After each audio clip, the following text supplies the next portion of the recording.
Now for our story. In a courtroom at Huntsville, the county seat near Wakefield, a tense drama was taking place. The first day of the custody suit, which centered about the baby son Kitt had brought back from California. David Bowman's testimony had been expected to be favorable to Bill, but had been largely discredited by George Farnsworth, the attorney Ben Calvert hired in Chicago. Your Honor, I wish to call the next witness. Proceed, Mr. McKillop. Miss Louise Thorndyke. Be seated, please, Miss Thorndyke. Raise your right hand, please. Do you solemnly swear to tell the truth, the whole truth, and nothing but the truth, so help you God? I do. Your name, please. Miss Louise Thorndyke. A little louder, please. Miss Louise Thorndyke. And your occupation, Miss Thorndyke? I'm a registered nurse. Where do you live, please? Well, you mean at present? Yes. I'm staying at the Brown Palace Hotel in Wakefield temporarily. I see. What was your place of residence prior to moving into the Brown Palace Hotel? I was living in Mr. Ben Calvert's home on 11th Street in Wakefield. You were employed by Mr. Calvert, were you not, Miss Thorndyke? I was. What were your duties while you were in Mr. Calvert's employ? I took care of his grandson, Miss Calvert's baby boy. I see. Now, while you resided in the Calvert home, looking after the child there, you must have seen quite a good deal of Miss Calvert. Is that true? Well, not exactly, Mr. McKillop. What do you mean? Do you mean you did not see Miss Calvert very much? That's right. But she must have instructed you and told you what to do and how to care for her child. Did you receive your instructions from her? No, I didn't. You see... Well, suppose you tell us in your own words what your daily routine was at the Calvert home. Well, in the morning, the baby was fed at 7. You gave the child his breakfast at 7, you say.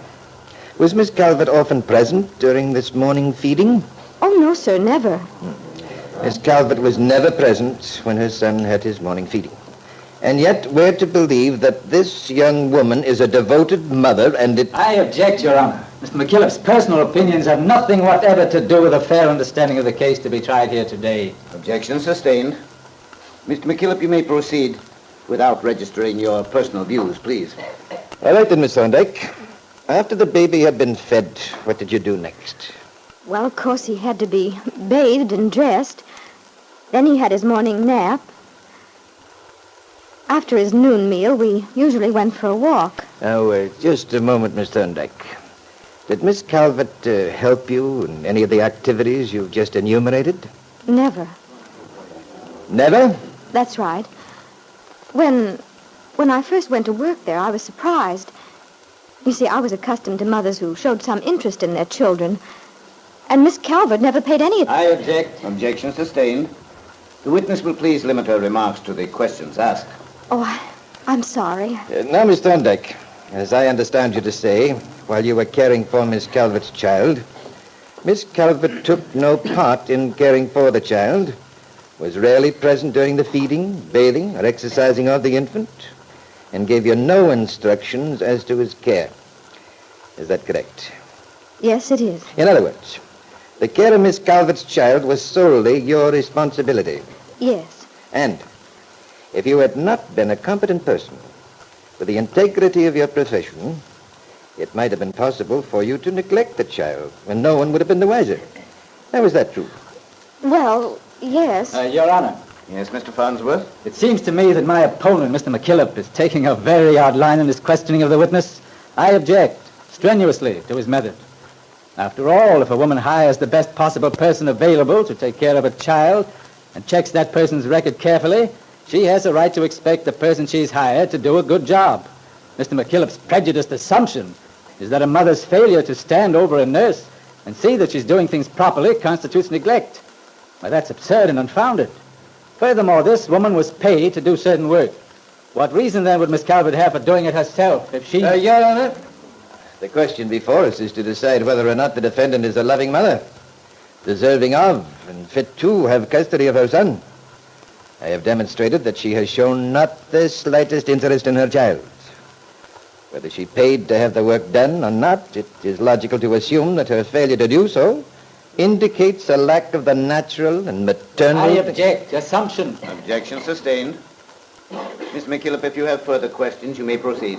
Miss Thorndyke, I wish you tell the court in your own words of the conversation you overheard between Miss Calvert and her father, which impelled you to take the stand at my request today. I'd be glad to. It was about 2 months ago, after dinner. I'd been down in the kitchen preparing the baby's food for the following day. I was going along the hall. The door to Mr. Calvert's study was open. As I went by, Miss Calvert was talking in a clear voice which carried to me as I went past. What did you say, Miss Thorndyke? Try to remember the exact words. Miss Calvert said, "I wish to heaven I'd never had the child. He's nothing but a burden and a nuisance. I've gotten so I hate the very sight of him." Thank you, Miss Thorndyke. That will be all. Mr. Farnsworth bent toward Ben Calvert and his daughter, asked a question, to which Kitt made a quick reply. Your Honor.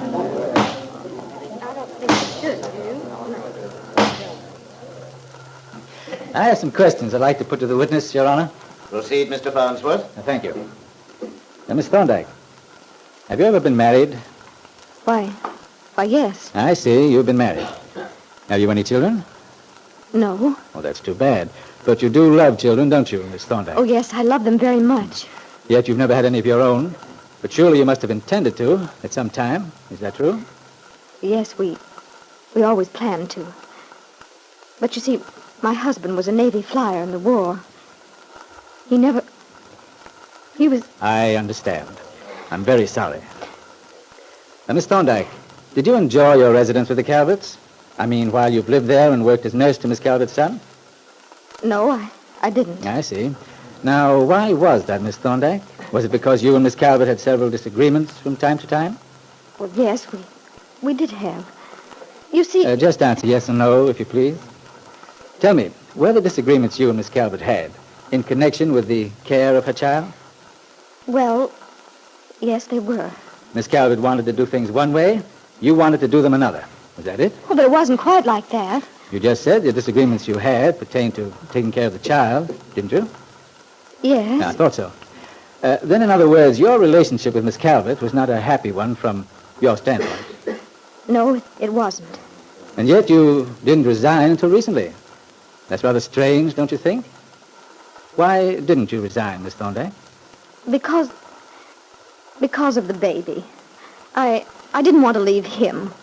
I felt somebody should be there to take care of him. Well, didn't it occur to you that another nurse, probably as competent as yourself, could easily be hired? Yes, but it's upsetting to a child to be changed around. They get used to one person. I was afraid it would set him back. You see, he was never out of my sight, and you do get very attached to a baby when you look after him like that. It was as if I was his own... Yes, Miss Thorndyke? What were you going to say? Nothing. Nothing, that's all. No, Miss Thorndyke, it isn't all. You started to say it was as if I were his own mother. And the reason for that is that you wished you were his mother. Your own motherhood had been frustrated, and you resented Miss Calvert because the child was her child and not yours. I object. Thank you, Miss Thorndyke. That will be all.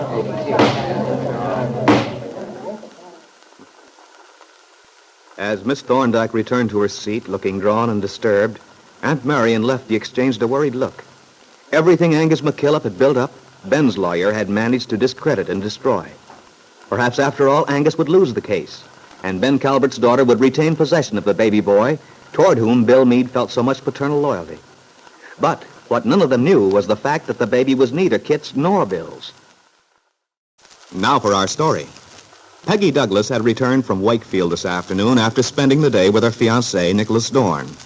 As she walked slowly up the front steps to the porch, Peggy was so deep in thought that she started to walk straight past her cousin Randy without seeing him. Hey, what's the idea of walking right past me? Oh, Randy, I didn't see you. No wonder. You were a million miles away. What's on your mind, Peggy? Oh, nothing special. For a gal with nothing special on her mind, you certainly look solemn. Did you have a nice day in town? It was all right. See Nicholas? Mm-hmm. Oh. Talkative little thing, aren't you? Come on now. Tell your great big strong cousin what's bothering you. Sit down right here and pour out your troubles. All right. But I didn't say I had any troubles. You didn't have to. One look was enough. Well, they're not exactly my troubles, Randy. Oh, it's just that I've been thinking about the trial. I couldn't get it off my mind all day. Bill's custody trial.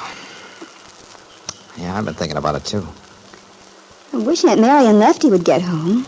It's almost 4:30. They ought to be back by now. Well, they probably stopped in Huntsville to do a little shopping. They'll be along any minute. I only hope so. Well, there's no use worrying about it until they do get here. Tell me what you did in town today. Did you have lunch at the hotel? Yes, we did. You didn't see anyone, I suppose. Well, no. Nobody special. I just thought you might have run into Lily. Oh. No, she wasn't anywhere around. I saw Mr. Hoskins, though. He said Lily's working her head off, getting the supper club started. That gal has a lot of energy, all right. She's a real firebrand. Oh, she certainly is. Oh, Randy, I do wish Aunt Mary would get here. Well, wait a minute. There's the truck now. Oh, thank goodness. All right, Lefty, I'll go round to the front. Aunt Mary. Hello, dear. Hi, Mom. Well, children. Hey, you look tired, Mom. Come on, sit down for a minute and tell us what happened today. All right.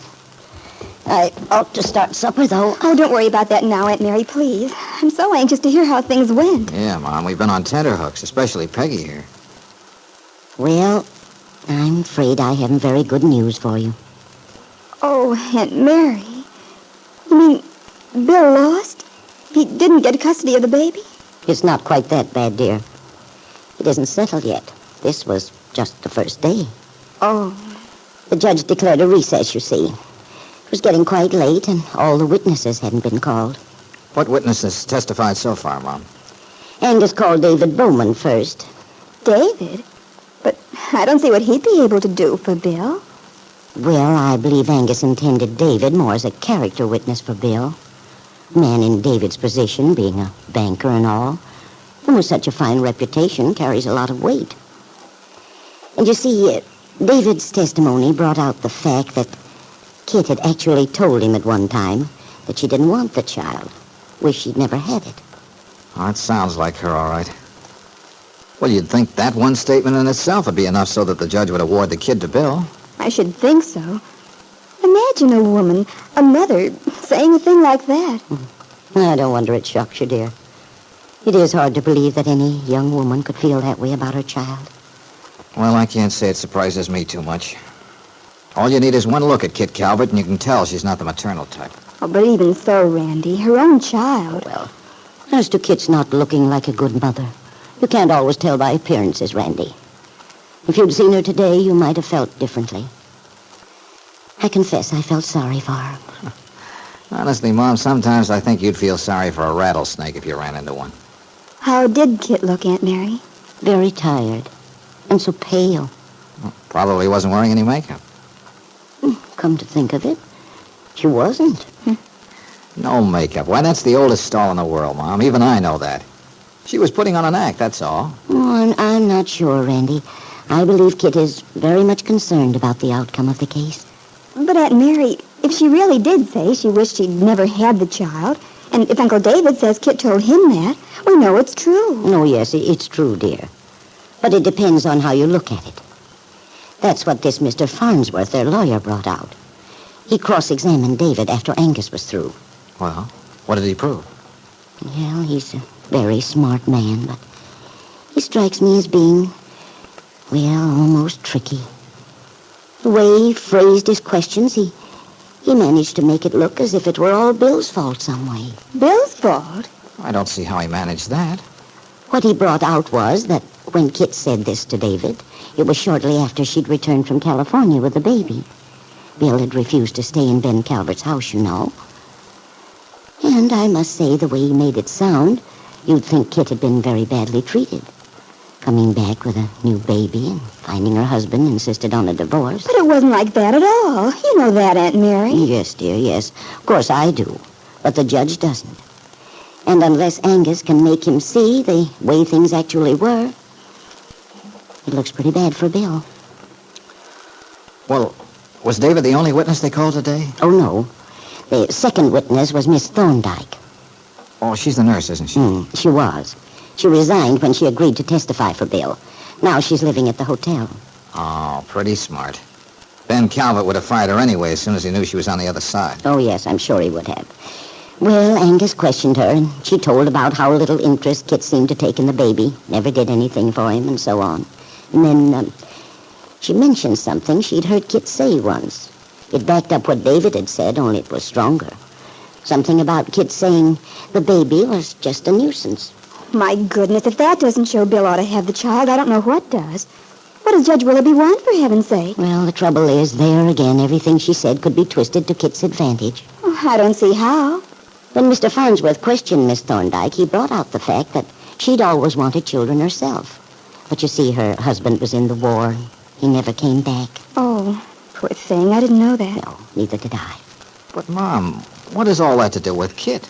Well, the way Mr. Farnsworth managed to put it, he made it seem as if Miss Thorndyke's interest in the baby was more a mother's interest than that of a hired nurse. In other words, as if she wished the child were her own. But... Oh, I think I get it. A frustrated woman attaching herself to another woman's child. Yes. So, once he put that idea across, you can see what the outcome would be. Yeah. I suppose he made it look as if Miss Thorndyke was jealous of Kitt, so that a person would be inclined to doubt anything she said against her. Yes, that's exactly it, Randy. that looks bad for Bill. Aunt Mary, what do you think will happen? Won't Bill get custody of the baby after all? Oh, dear, it looks a little doubtful just at the moment. But it's not all over yet by any means, so don't worry about it. We'll hope for the best. Now, I'd better go in and take off my things. You can come and help me in a little while, Peggy, if you will. All right, Aunt Mary. Oh, now, don't take it so hard, Peggy. As Mom says, it isn't all over yet. I know, but I'm worried. I did so want Bill to have his child. Yeah, I know you do. Why do you say it like that? Well, if he doesn't, your decision to marry Nicholas begins to look like a mistake. There'd be no reason why you and Bill might not get together after all. And you can't go back on your promise to Nicholas now. Not again. No, I couldn't, Randy. He's been hurt enough as it is. But, Peggy, if Bill should lose custody of the baby, and you do go ahead and marry Nicholas, then you'll both have missed something very fine. You and Bill and Nicholas, too. Because when you marry Nicholas, it won't be the real thing, Peggy. You know that, don't you? Peggy Douglas didn't answer her cousin's question. She was afraid to. For deep in her heart, she knew Randy was right. Now for our story. It was early evening of the day on which Bill Meade's custody suit had opened in Huntsville. Aunt Mary had returned from the trial feeling rather weary and discouraged about the young man's chances. So after supper, she decided to go into Wakefield and talk to Bill for a while, knowing that the young man was in need of some encouragement. Now, Bill answers her knock at the door of his little cabin in the Wakefield Auto Court. Hello, Bill. Well, Aunt Mary, come in. Good evening to you, Mary Lane. Why, Angus. Well, I'm glad to find you here. I'm mighty pleased to see you. Well, as for me, I'm darn glad to see both of you. You know, I was sitting here going over everything that was said today, feeling kind of let down. Then Angus dropped in. And now you, Aunt Mary. Well, Bill, I thought you'd probably feel like talking things over. Peggy and Randy both send their regards. Oh, thanks. We've all got the same thing in our minds, I'm sure. We're probably both thinking the lad would have done better to hire some smooth-talking lawyer from the city, like this Farnsworth lad. Why, Mr. McKillop, it never entered my head. Don't be silly, Angus. You know better than that. Yeah, maybe I do, Mary Lane. Just the same, there's no use pretending we made a howling success today. Oh, it's the way this other man twists things around, it seems to me. He makes everything look different from what it actually is. Yeah, he certainly does. Gosh, I began to feel like a first-class heel, deserting a helpless woman with a newborn child. Yeah, that's what he was after, to make you appear to be a heartless monster. Yeah, he did a pretty good job of it, too, worse luck. Well, it's not your fault, Mr. McKillop. But I did get kind of a nasty jolt. You know, when you told me that Miss Thorndyke had agreed to testify, well, I thought that would be just about all we'd need. That and Mr. Bowman's statement about what Kitt had said to him. But, gee, when Farnsworth got through with him, well, the whole thing sure looked different. Oh, it's too bad. But the way he asked those questions, anyone who didn't know the true story certainly would have been misled. Unless a person knew the background of your marriage, Bill. Everything that happened leading up to the divorce. Now, look here, Mary Lane. And you too, lad. It's true enough that we didn't come off with flying colors today. But we haven't reached the end of the story. I have something up my sleeve that'll turn the trick. You have? What is it, Angus? I have a witness to back up the story the nurse told. Judge Willoughby's a shrewd man. He knows the truth when he hears it. Miss Farnsworth did much to discredit the nurse's story, but when we present evidence to bear out everything she said, evidence which the city lawyer can't discredit on the basis of jealousy, or frustrated mother love, or whatever the fancy name for it may be, then we'll be getting somewhere. Well, that sounds hopeful, Mr. McKillop. Who is this witness you have in mind? Lucy Collins, the housekeeper at the Calverts. Lucy. As you know, Mary, she's been with him for years. She knows your ex-wife, lad, the way she knows the palm of her hand. Her testimony will mean something, I'll tell you that. Yeah, I guess it would. But are you sure? I mean, has she actually agreed to appear on the stand? That she has. Aye, she'll testify. Take my word for it. And at the same moment, in another part of town, McKillop's opponent, George Farnsworth, is confidently talking to his client, Bill's ex-wife, Kitt. May I pour you another glass of sherry, Mrs. Farnsworth? Thank you. I have to have a clear head tomorrow, you know. Well, I hardly think a glass or two of sherry will make much difference. You certainly had your wits about you today. I thank you, Miss Calvert. You know, being an attorney is rather a thankless job, as a rule. If you lose a case, your client's likely to put the whole blame on the line of attack you choose. On the other hand, when you win... When you win, you don't get any credit. Yes, I know. Of course, not to bring up the sordid side, but you do have your fees. That must be some comfort, I should think. It helps to heal our wounded pride. Yes, indeed. Seriously, though, Mr. Farnsworth, I was quite impressed with the way you handled things today. Thank you. I hope you see now how foolish your fears were, Miss Calvin. Yes, I feel a lot better. But I wish it were all over. It will be soon. You'll be able to forget the whole thing. Settle down to bringing up that fine young son of yours. Really a credit to you. Yes, that's what everyone says. Very soon it'll be yours, without question. You may rest assured. I certainly hope you're right. Yes, things went off very well today. Although I confess I had a bad moment or two when McKillop called your uncle to the stand. Uncle David. That gives you an idea of how much loyalty there is in this family. Well, you mustn't be too harsh in judging Mr. Bowman. Obviously an honest, sincere man. No fool, either. Wanted to be just, that's all. But I wasn't prepared for him. He did rather throw me off when he first appeared. He's never approved of me. But I didn't think he'd go that far to get up and testify against me. Well, fortunately, his testimony turned out to do your case more good than harm. Enabled me to bring out how shabbily you've been treated by your husband. Showed you in a very sympathetic light. Yes, I suppose so. Oh, no doubt about it. Coming back with a new baby, being deserted by your husband. It's perfectly natural, you might say, something in bitterness and hurt. Something you didn't mean at all. Then you think my uncle's testimony really had some effect? I mean, on my side? Well, not only his, the nurse, Miss Thorndyke. That young woman's testimony wasn't worth a nickel after I was finished with her. Luckily, I knew she was going to testify. Uncovering that information about your background helped a lot. I told Dad before I wasn't at all sure we could count on her. But he's always so positive he has things under control. He had a little talk with her. Seemed to think he had her right where he wanted her. I'm afraid that was one time your father overreached himself. Well, anyway, you certainly made her look like a fool. I never have liked her. I quite enjoyed the way you handled her.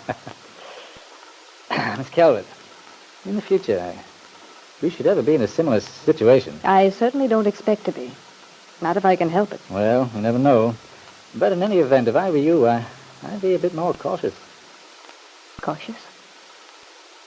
I wish you'd explain that, Mr. Farnsworth. Well, now, Now, don't take offense, Miss Calvert. I simply mean that you might save yourself a lot of trouble by a little extra discretion. Be careful what you say, to whom you say it. You see, your uncle's evidence, and the evidence of the nurse also, might have been quite damaging. Luckily, we were able to discount it. But if McKillop has another witness up his sleeve who has heard you say you regretted having the child and so on, well, it might not work out so well for us. Yes, I see that. Miss Calvert. Yes?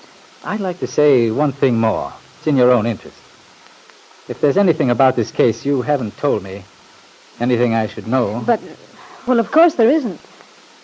How can you ask? Well, I only meant if you've told anyone else, say, what you apparently told your father and your uncle, that you wished you hadn't had the child, try to think. Oh. No, I don't believe so. Surely you don't imagine I've gone all over town making wild statements like that. Well, it was only here at home, or under the pressure and strain of everything that's happened. And the household's accounted for. Miss Thorndyke's shown her colors already. That just leaves Lucy. Lucy? She's the housekeeper. And what about her? You sure she won't enter into the picture at all? No, not Lucy. Oh, she's been with us for years and years. Practically as long as I can remember. No, she's a fixture. Completely loyal. I wonder. Sometimes trouble crops up when one least expects it. You know, I think I'd better have a talk with Lucy. Just possible McKillop may have gotten to her already. But oh, I doubt that. Just the same, won't do any harm, even if he has.